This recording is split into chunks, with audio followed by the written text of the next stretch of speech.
Ya Kiocha Starabika asubuhi ya leo nilikuwa namsikia aliyekuwa naibu wa rais Rigathi Gachagua ambaye sasa hivi ni kinara wa chama cha DCP akisema kwamba jamani anapendekeza shirika mbadala la wafanyikazi. Alikuwa anasema kwamba KOTU imeshindwa kufanya kazi. Anasema kwamba kiongozi wa KOTU pia naye amekuwa mwanakwaya. According to Rigiji, anasema kwamba maslahi ya wafanyakazi hapa nchini Kenya hayaangaziwi ipasavyo kwa sababu mtu ambaye anafaa kuwa anaangazia masuala ya wafanyikazi, kiongozi wa KOTU pale, anasema kwamba naye pia amekuwa upande wa, anasema kwamba pia naye amekuwa mwanakwaya, term ambayo aliweza kutumia. Na msikilizaji, nikataka kujua asubuhi ya leo, wewe kama Mkenya, wewe kama mfanyakazi wa hapa nchini Kenya, nataka kujua, je, unahisi kwamba haki za mfanyakazi zinaweza kuangaziwa ipasavyo kwa wakati huu? Kwa sababu tunajua kwamba KOTU ndilo shirika sasa hivi ambalo linashughulikia masuala ya wafanyakazi hapa nchini Kenya. Unahisi kwamba wewe kama Mkenya haki zako kama mfanyakazi ama maslahi yako kama mfanyakazi yanaweza ama yameweza kuangaziwa ipasavyo? Ebu talk to me 0719012700. SMS line yangu iko wazi 22277. Fresha mambo? Na kwaje Kambua? Niko fresh. Mbona umepoa hivi asubuhi nzuri hii jamani? Kama kawaida ni tafuta kaela. Okay. Ndio sijapata, lakini uhai nao. Weka energy basi kama uko na uhai jamani. Ai. Energy ndio hiyo. Kabisa, karibu sasa. Sasa kwa mada. Ndio. Ama kwenye mada. Yes. Kama hii sekta ya nini ya wafanyakazi, si ndio? Yes. Itatolewa mtu anaitwa Francis Atwoli. Kwanza mimi unajua venye niko hivi Kambua. Sijajua sheria zenye labda huwa wanaweka kuchukua KOTU ama chairperson wa KOTU. Okay. Sababu jamaa amekaa muda mrefu na sioni huwa siangalie kitu yenye anatusaidia sana. Okay. Iwapo tuko kama watatoa watubadilishie mtu mwingine tuangalie mafanikio yake ama manufaa yake, itakuwa sawa. Lakini tu kwa sai ama kwa sasa kuna. Alright, sawa ni Fresha mambo. Lucy Kambua, good morning. Morning, how are you? I'm good. How are you mama? I'm fine Kambua. Happy Wednesday first of all. Leo ni ladies edition. You too mama. Sasa? Yes. Mimi tangu nizaliwe, yes, sijawahi ona mtu mwingine isipokuwa Atwoli. Okay. Alafu huyo Atwoli, kazi yake anakuanga, anaweza kuwa kwa upinzani. Saa zile serikali imechukua kiti, anavuka kwa serikali. Okay. Kuna mtu alisema every man has a price. Okay. And Atwoli has a price. Mimi simpendi. Wacha tu nikwambie. Okay. Na ametoweka jamani. First officer. Kambua. Yes, good morning. Good morning to Banana, tunakupata. Karibu sana. Kambua, hauwezi kusema kuwa KOTU italeta maendeleo. Ilhali tangu sisi wengine tuzaliwe, wengine wetu tumeoa. Ndio. Bado unasalia kwenye madaraka. Okay. Wafanyikazi bado wanakata ushuru. Mazingira ya kufanyia kazi ni mabovu. Okay. Ilhali wewe ukienda kwenye majukwaa unasema wafanyikazi maisha yao yameimarishwa, wameongezwa mishahara. Tunaumia ni sisi wafanyikazi, si wewe ambao uko kwenye ofisi. Lazima utoke kwa ofisi ili tusikize. Maanake umekuwa kwa uongozi tangia wengine wetu tunazaliwa mpaka sasa hivi wakati wa William Ruto. Ni nini hicho ambacho ukufanya unataka bado uchaguliwe uzidi kukufanya? Mbona hiyo nafasi usiachie mtu mwingine mwenye maono mengine tofauti? Maanake iwapo umekaa pale sana na hakuna maendeleo, ni wakati wako umefika uachie wengine, labda maendeleo yataleta na wengine. Maanake umekaa sana, tumezoea stories za jaba, maneno yako si mageni kwetu. Okay, sawa sawa. Huyo ni first officer Levi mmoja. Vipi baby girl? Niko fiti, uko aje? Fresh barida kabisa na kupata kwa njia iliyo safi sana ikiwa sehemu za Busia. Karibu sana.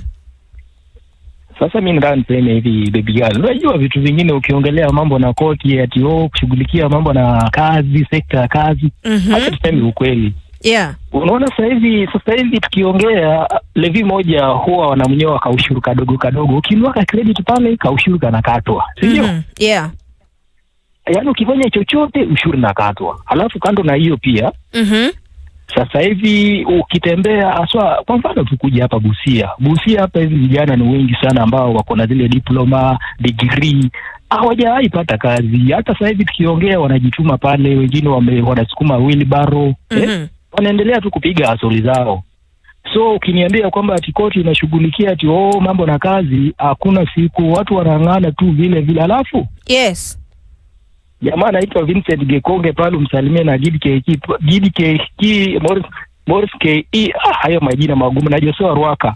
Na wakili Jemo Lwalupe. Sawa sawa, asante sana. Baba Sofi. Kambua. Umepotelea wapi baba? Akini nimepotelea. Radio imetuletea shida hii. Unajua radio siku hizi, ambia mafundi wa mitambo, radio na nguruma hatusikii kabisa. Poleni sana. Nilikuwa nimekumiss. Karibu sana. Nimeingia. Yes. Ni hali ya maisha kukimbia hapa na pale, na lakini tunasikisaka chini ya maji. Kabisa. Unaendelea aje? Niko salama kabisa, wewe? Mimi niko poa. Yes. Mimi wacha niongee tofauti kidogo. Ndio. Nasikitaka sana kusikia huyo mama wa Tanzania vile aliongea. Mimi nikafikiria huyu rais wetu angeongelea jambo. Yes. Lakini vile alinyamazia. Ile kitu ilinifurahisha. Ndio. Ule mama alisema tumeongea faragani, nimeelezea William Ruto. Ndio. Jinsi ya tadiri na hao vijana, jimu na waita haja hao vijana. Wakija kwangu na wapiga mikwaju, wakija kwake awapige mikwaju. Awapige mikwaju. Sasa hii mikwaju sasa hatujui kama rais wetu alikubaliana na yeye, sababu tulikuwa tunafikiria ataongea. Hivyo sasa tumeona vijana watakiwe maisha mazuri. Okay. Watafikana kutoka Uganda kuja Tanzania na Kenya hapo wamalize vijana. Okay. Sasa sio kuzuri sana tumeona. All right. Nimeenda. Sawa sawa, asante sana Baba Sofi. Robert. Kambua. Yes, good morning. Morning, kwaje? Niko salama. Robert bwana, changamka. Okay, nimechangamka. Karibu sana. Asante. All right. Unajua unaambiwa kila mmoja uanga na maoni yake. Ndio. Actually hata kama ako na maoni yake kwa kuunga Ruto, lakini hafai akae kama mtoto mdogo kwenda kudansi mbele ya umati. Mtoto anatuboa sana sisi kama wafanyakazi. Okay. Sasa unapata mtu mwenye hana yake ya kukutetea uongezewe mshahara, na huyu mwenye anaweza kaongezea mshahara hapo hapo, na unashindwa kutetea watu wako. Kambua. Hata kama mtu ana haki ya kusema, lakini amekuwa too much. Hata karibu miaka 70 akiwa hapo ndani, si atoke tuchukue mwingine mwenye atakuwa anatutetea sisi, kutetea tumbo. Sasa kuongea sana lakini kwa pamoja. Okay, sawa sawa. Asante sana Robert, ni maoni yake. Eric. Katiro. Mambo vipi? Sana ndiko umetulia. All right. Hapo standard kuna semaje? Huku kuko salama, kawedha kako fiti, tunashukuru tuko wazima. Kiona ndugu yangu Haman Kamariki Galazo mkote ni ndugu yangu huyo. Sasa umejua kwa hicho ni mtu kama Atoli tunamuitanga kupaka kukau. Yaani bora kupaka kwenye, yaani kuna kulanga vifaranga tunamfananisha hivyo. Okay. Kwa sababu Atoli bila nabii mimi sijawahi penda. Atoli ni psychopath. Usitumie maneno mazito tafadhali. Tumpe heshima kwa sababu bado ndiye kiongozi wa KOTU na bado kuna vitu ambavyo ameweza kufanya ambavyo vinatetea haki za wafanyikazi. Ingawaje bado ana madhaifu yake na changamoto zake, lakini tutumie lugha ya heshima tafadhali. Danny Boy. Christine Kambua. Yes, good morning. Morning, tuko aje? Niko salama kabisa. Wewe? Mimi niko fresh pia, Mungu anasaidia. Alright. Nasemaje Kambua? Yes. Mimi kwanza nakubaliana na Kashago. Okay. Papa tu unajua yeye amekuwa tu mwanakwaya, yeye ni kudance tu, rumba tu. Okay. Juu serikali zote zenye zimekuwa zikikuja yeye anaingia huko hivyo anasahau wafanyikazi. Sasa kwa upande wangu Kambua, mimi sioni kama anatetea wafanyikazi. Okay. Alafu mbona akuwe tu ni Atuoli Kambua? Okay. Miaka yote hii amekaa kwa ofisi na vijana wengi wako huku nje Kambua wanataka kazi. Mbona akuwe tu mzee peke yake? Hiyo ndo swali. Alright, sawa sawa. Asante sana Danny Boy. Joshua Ruaka. Kambua, good morning. Good morning. How are you? I'm good, and you? Niko salama kabisa. Karibu. Umesalimiwa sana na mwanadada kutoka huko Ukambani, anaitwa Pretty Nash. Anaitwa nani? Pretty Nash. Oh, Pretty Nash. Ameniambia nikongotee sana, napenda Radio Maisha. Nimesalimika sana. Salamu zangu pia zimfikie. Sana. Levi mmoja nimemsikia potea na mwalifikia hiyo apokee salamu zangu. Sasa ndio. Kambua, kila mtu anahitaji growth. Na sasa pia sisi tungetaka kuona growth. Yes. Na growth ikifanyika lazima kuwe na change. Ndio. Hakuna vile tunaweza kuwa tumeongozwa hiyo miaka yote. Sijui hata sisi kama tumefungwa macho. Tunaweza kuwa aje na mtu mmoja ambaye anaongoza kuanzia 2001 mpaka sasa hivi anaongoza, kuna change gani ataleta? Okay. Hivyo mambo yatakuwa yale. So growth inaletwa na change. So wanafaa huyo mtu hata kama ni wakati mwingine aweze kuondolewa na ili tuone kama mtu mwingine ataleta mabadiliko. Alright, sawa sawa. Asante sana Joshua Ruaka. Fotomani. Yes, good morning. Good morning. How are you? Niko poa kabisa. Karibu sana. Safi. Sasa yes. Sijasikia yenye muongelea msumari moto. Okay. Kwa sababu huku 91.1. Alright. Almost karibu 2 weeks atuwapati. Poleni sana, fundi wa mitambo atakuwa anashughulikia. Poleni sana. Sami? Yes, Kambua. Good morning. Good morning to you. Karibu sana. Okay, that man ku overstay pale. Haina shida. So long as ana perform hatuna shida naye. Lakini yeye haja perform. Okay. So we need change. Alright, sawa sawa. Radio Maisha, hello. Radio Maisha, hello Kambua. Yes, good morning. Good morning, mambo vipi? Niko salama kabisa. Wewe uko aje? Mimi niko kwema, Mungu anasaidia. Alright, karibu. Nilijaambia nikiwa maeneo ya Narok kwa hiyo. Alright. Sasa maoni yangu ni kidogo tu mama. Unajua kama mtu amekaa sana kwa kiti na hakuna maendeleo. Nafaa wapatilishe ndio maendeleo iendelee, juu maendeleo haionekani. Ingekuwa sasa amewaandika wa vijana kazi na vijana bado wanalia tu. Okay. Alafu nikizungumzia hiyo hotuba yenye rais wa Tanzania aliongea, hiyo Mama Samia Suluhu.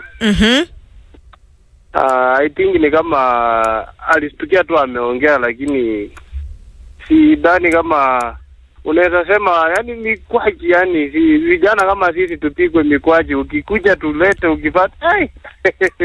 Najua nilifikia mpaka nikashangaa, kwani wametuamilia aje? Ni kweli kabisa, ni kweli yale ambayo unayosema, labda iliponyoka tu ama maybe alikusudia kuisema, hatuwezi jua. Radio Maisha, hello. Hello Kambua. Yes, good morning. Good morning. Tobaso Chen kutoka Beka. Karibu sana. Maoni chache sana. Ndio. Tunafanya kazi especially kampuni ya maua, majani chai, kahawa. Hawa wafanya kazi wanapitia mambo magumu sana. Ndio. Wanadanganywa pesa. So inafaa tuone angalia kitu vizuri. Alright, sawa sawa. Asante sana. Radio Maisha, hello. Ikambua, mambo vipi? Niko salama, uko aje? Niko poa kabisa. Alright, karibu. Niko hapa Kikuyu maeneo ya Konyango. Yes. Sasa tukisema kumlaumu huyu Atuoli. Ndio. Sasa amefanya kwa miaka mingi. Na mbona itabidi tumlaumu serikali iliyoko kwa sababu okay. Alikuanga pale kama vizuri. Sasa kumaanisha serikali iliyoko ndio labda iko vizuri. Okay, sawa sawa. Na kwa simu yake msikilizaji utaniruhusu nikomee hapo. Mimi nitasema hivi. KOTU bado ni mhimili muhimu kwa wafanyakazi wa hapa nchini Kenya. Lakini kile ambacho naweza sema ni kwamba inahitaji kubadilika pamoja na ama pamoja na kubadilika kwa uchumi ama mabadiliko ya uchumi sasa hivi. Inafaa uchumi ukibadilika nayo pia inabadilika. Kwa sababu sasa hivi as we talk, maisha sio kama ya kitambo. Maisha ya sasa hivi na maisha ya kitambo kidogo ni tofauti. Uchumi wa sasa hivi na uchumi wa miaka 10 iliyopita ama miaka tuseme 20-15 iliyopita sio the same. Kwa hivyo inafaa ibadilike ama mabadiliko ya soko pia yaweze kuendana na maamuzi ambayo ama maamuzi ambayo shirika la KOTU linaweza kufanya kuhusiana na utetezi kwa wafanyakazi na kuhusiana na teknolojia pia. Kwa hivyo jamani, watu wengi nimesikia mkiweza kusema ni kwamba amekawia sana. It's okay, a change is as good as a rest, but kuna mtu amesema kwamba kukaa kwake sana sio shida, ama kukaa kwa kiongozi wa KOTU sana sio shida. Shida ni kukosa kufanya mabadiliko. Kwa hivyo jamani, shirika la KOTU kutoka kwa Wakenya ni kwamba maslahi ya wafanyakazi yaweze kuangaziwa na kupewa kipaumbele, kwa sababu wao tu ndio wanatoa ushuru na ushuru